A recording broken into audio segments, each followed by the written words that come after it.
Nagsagawa ng trend party ang Kim Pao Fanay sa pagtatapos ng serye ni Kim Chiu at Paolo Avellino. Pero habang happy ang mga ito, may iba namang nalulungkot dahil baka umano matagalan na naman bago nila mapanood ang dalawa. Kaya ang tanong ay kung kailan daw ang susunod na project. Yung trend party na yan, di ba, nauuso talaga yan sa X. Parang nagte-trend party, nagpapatrend sila para maging trending. Yung serye ng nila, kanilang idol. At saka yung kanilang idol, nauuso na yan. Ang tawag nila dyan, yung trend party. Hindi yung party na show. Hindi yung literal na nag-enjoy na ganyan. Magte-trend doon sa social media. Sa social media nila. Kaninang 11 a.m. yan. Pero ang pagkakaroon ko, di ba, parang 4 days to go. 4 days to go na lang. At finale na ng kanilang serye, di ba?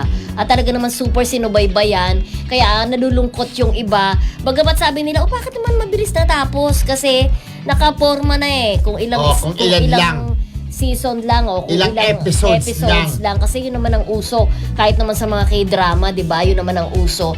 May ilang episodes lang talaga. Hindi pwedeng i-stretch. Hindi katulad nung panahon na 1 taon bago nakita yung diary sa TV, di ba? Yung pala nasa ibabaw na lang ng rep, talbog, di ba?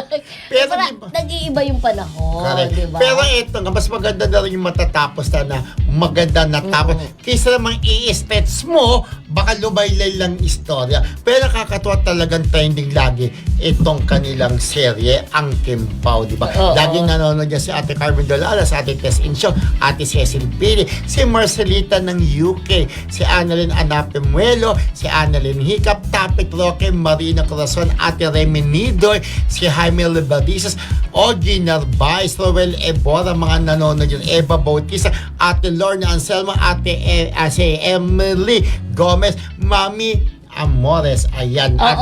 At may mga nanonood sa atin live, di ba? Ito si Revelin Starkey. Ayan, hello po sa inyong tatlo at sa lahat ng Kim Paulandia watching from Colorado, USA. Si Mers from Wales, si Marcelita ng UK ito. Ayan, sa wakas ay nahanap na tayo dahil parang medyo may nag-iba din sa ating programming, ano? So, tutok lamang kayo lagi sa DWAR Abante, di ba? Kaya makikita nyo na po sa oras namin na 4:00. Hindi, ganito na ang nangyari. Yung mga morning, afternoon, at saka evening programs, by block na po sa YT. Kagaya ngayon, afternoon shows, magkakasama po sa YT. Magkakasama na kami. Kaya pag naka-live na po sa YT ninyo at nasa oras na po ng 4:00, kami na po ang ipinalalabas doon. May nakalagay naman po afternoon shows. Afternoon shows. Si Maria Teresa Sumayang, ayan. Napakabait daw talaga ni Kim. Ayan, meron na naman siyang natulungan. Ay, bongga. Ang galing ni Miss Sasha, sabi naman ni Revelyn Starkey. Sino pa ba? Nakakalungkot naman. Ay, yung ano niya kanina, yung ang relasyon daw ni Catherine at saka ni Mayor. Sino pa ba? Wendy Agustin, Ate Lina Moreno, hello.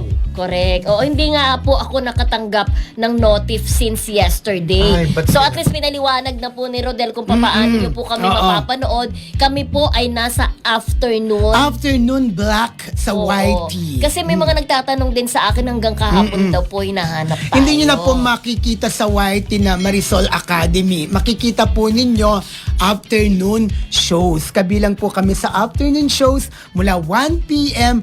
hanggang 6 p.m. So sama-sama na po yan, mga afternoon shows tayo.